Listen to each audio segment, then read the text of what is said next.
And சென்னையில் ஒரு swag இருக்கும் ஆனஸ்ட்லி, இந்த காற்றுல, இந்த லாங்குவேஜில், இந்த மக்கள் especially. So this is the land of art. So I'm glad to receive it here. Chennai audience, their pulse is very level. Receiving this in Chennai, usually I think settler na yaar kitta, if they ask them right from costumer to camera department to set department, well enga kattukninga, they all say Chennai. So this is the land of art. So I'm glad to receive it here.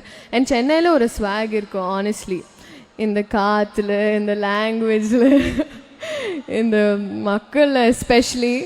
So I'm very very happy. And Chennai audience, their pulse is வேறு level. So thank you so much. நான் இப்போ actually ரொம்ப I think too much பேச மாட்டேன், because என்னோட காலிவுட் டெபியூதுக்கு அப்புறம் நான் பேசுகிறேன். I'll express myself then to you all. Thank you so much. ரொம்ப ரொம்ப நன்றி. நான் போயிட்டு வரேன். தேங்க்யூ. உங்களுக்கு ஒரு ஆசை இருக்கும்ல, இப்போ இங்கே தமிழ்நாட்டில் ஒரு விருது, சென்னை மக்கள் இவ்வளோ ரசித்து இந்த விருது உங்களுக்கு கொடுக்குறாங்க. ஸோ நீங்கள் தமிழில் ஃபஸ்ட்டு பண்ண போகிற படம் யாரோட பண்ணணும்னு உங்களுக்கு ஆசை, இந்த ஹீரோவோட இருக்கணும் அப்படின்ற ஒரு ஆசை இருக்குது அப்படின்னா யாரை சொல்லுங்கள்? ஒரு மேனிஃபெஸ்டேஷன். ஜர்னியே ஸ்டார்ட் ஆகல ஆல்ரெடி. அதுக்கு தாங்க ஆசைப்படணும், நினைச்சா தானங்க நடக்கும். ஒரு மேனிஃபெஸ்டேஷன் மாதிரி இவங்க கூட நான் படம் பண்ண நல்லா இருக்கும். Manifest all heroes. யாரனா ஒருத்தர் சொல்லணும் அப்படின்னா அது எந்த ஃபர்ஸ்ட் படத்துக்குங்க சொல்லுங்க. படத்துக்கு தெரியல, அந்த டைம்ல what ever God decides. Okay, super. உண்மையிலே நீங்க வந்து ட்ரீம் கேர்ள் தான். அதனால தான் 2 பாய்ஸ் ஆங்கர் வந்திருக்கோம் உங்களுக்கு வந்து அவார்ட் கொடுக்கும்போது. Thank you so much. Okay, no problem. Thank you so much. கண்டிப்பாக இதே மாதிரி ஒரு மேடையில் உங்களுக்கு சீக்கிரத்தில் ஒரு தமிழ் படத்தோட சந்திக்கணும்ன்றது ஆசை. வாழ்த்துக்கள்.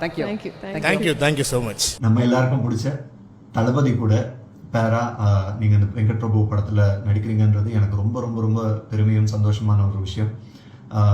அன்னைக்கு ஒருவேளை எல்லாரும் சொன்ன மாதிரி அந்த கேரக்டர் அண்ணியாக நீங்கள் நடித்து அந்த படம் பண்ணியிருந்தீங்கன்னா இன்னைக்கு அவர் கூட பேரா நடிக்கிறதுக்கான ஒரு வாய்ப்பு அமைஞ்சிருக்காது. ஸோ நம்மளோட வேல்யூ என்ன, நமக்கான இடம் என்னங்கிறத நம்ம தான் டிசைட் பண்ணணுங்கிற ஒரு பெரிய லெசன் அன்றைக்கி நீங்கள் சொன்னது. இன்றைக்கி நான் அதை புரிஞ்சுக்கிறேன். It's truly inspiring and I'm so lucky to have you in my life. Thank you so much. அவ்வளோ அப்படி முடிச்சிட முடியாது மேம். ஏன்னா அவர் சொன்னதில் அவ்வளோ ஒரு விஷயங்கள் எங்களுக்கே டேக்அவே இருக்கு. இந்த விஷயம் யாருக்கும் தெரிஞ்சிருக்காது. இதுக்கு முன்னாடி நம்ம ஒரு டிசிஷன் எடுக்கிறோம், அது கரெக்டாக தப்பான 1000 பேர் விமர்சனம் பண்ணுவாங்க. ஆனால் அது 2-3 வருஷத்துக்கு அப்புறம் நம்ம எடுத்தது கரெக்டு தான்டா அப்படின்னு தோன்ற அந்த மொமெண்ட் எவ்வளோ எங்களுக்கே இன்ஸ்பைரிங்காக இருக்குது. உங்களுக்கு எப்படி இருந்தது அந்த மொமெண்ட் மேம்? இல்லை, அது எப்போவுமே என் மனசில் எதுன்னு தோணும், இது பண்ணணும், இது பண்ண வேண்டான்னு. எனக்கு I think I'm been very lucky to be part of Thalapathy's பேர். மேம் எப்படி மேம் இருக்காரு தளபதி? ஏதாவது சொன்னாரா மேம்? தளபதி ரொம்ப நல்லா இருக்காரு. Is a fantastic person to work with and we just finished a schedule வந்திருக்கோம்.